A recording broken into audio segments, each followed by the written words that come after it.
Hello friends, this video is to explain what to expect on blending day, what's happening, what's going on.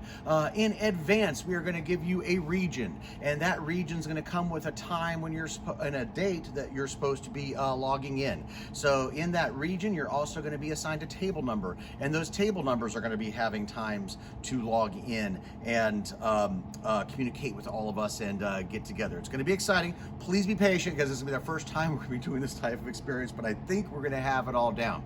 So you're going to gather all your tools and accoutrement. You're going to get your bottles of wine. You're going to get your pipettes, your graduated cylinders, your glass. You're going to get your game face on. You're going to be prepared because you have been drinking wine all week long and you know what the profile of Mercury wine is. That's going to be your homework before this whole thing started. So once everybody's logged in on blending day, I will do a little meet and greet. We'll greet everybody. We'll have a little bit of some fun right up front, and then we're going to switch over to tasting through all of the wines that I have given you, and we'll be looking for color, we'll be looking for balance, we're looking for finish, general impressions, structure, the beginning, the middle, all the things that you want to look for in a great wine, we're going to be doing. Speaking of which, I'm thirsty already. So we're going to walk through all those kinds of all of those things, get our impressions, write down our notes about the wine. At that point, you'll be thinking, geez, okay, which one of these wines do I like the best?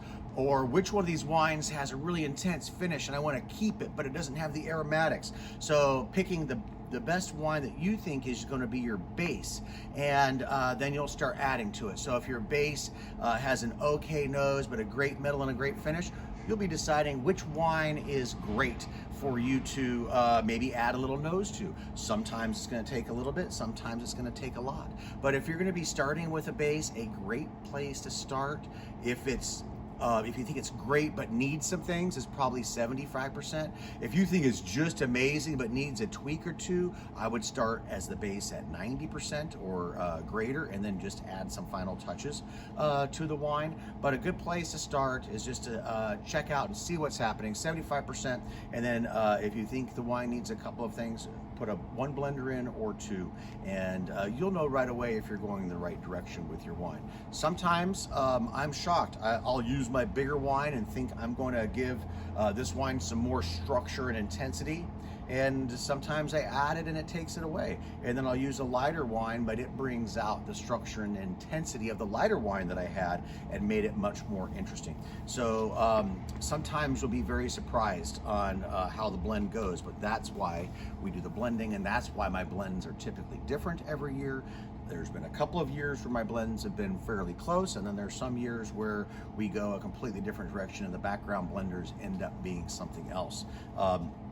And again, that's why we blend, so that we make sure we have the best wine that we can do. So once we've gone through all that and everybody's got a pretty good idea on what's happening, we're going to take you from your region where everybody's going to be meeting at first, and then we're going to, if all of the technology goes right, we're going to separate you into your table groups, where you'll be greeted by either Grady, Anna, Danny, any one of our team members, and they're going to introduce you to all of your other teammates. Most likely, a lot of you will have some friends out there, so you'll already know them, but it'll be fun to meet and be introduced to all the rest of the people that you are in competition with.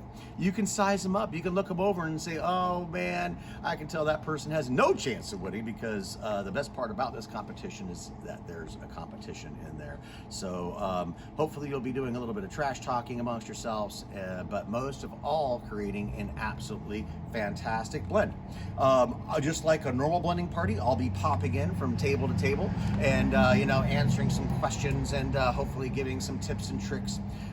You'll be trying to get out of me which one of the wines is what. Is it Mourvedre? Is it Cabernet? Is it Petit Verdot? And I won't tell you, but I might give you a hint. And so then as we go along, you're gonna go through maybe 3, maybe 4 blends, pick the one that you absolutely love the best, and at that point you'll basically be done.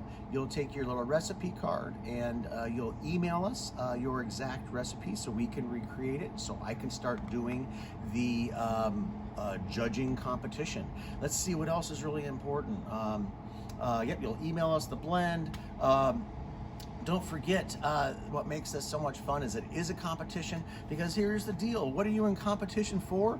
Don't you want to be put winemaker on your recipe? Don't you want to run around town and show all the friends the wine that you created? Well, this is your opportunity to do it, and that's where the competition and fun comes in.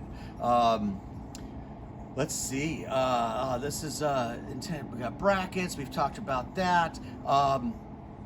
We're gonna be, you'll be getting all the emails on what day your bracket's gonna be going, what your tasting is. The day of, just make sure you get all of your stuff together. Get your bottle of champagne so we can toast on arrival, just like as if you were here with me. Do your homework, taste some of my wines, and if you're not making blends at home, just be thinking on why do you really enjoy the Rocket? What is it about the Messenger that makes you giddy inside? Why is the Tempranillo rich and full-bodied, and things like that? So that's just to give you a little bits of tips and tricks and some nuggets to get you going. So, all right, my friends, start practicing. Cheers.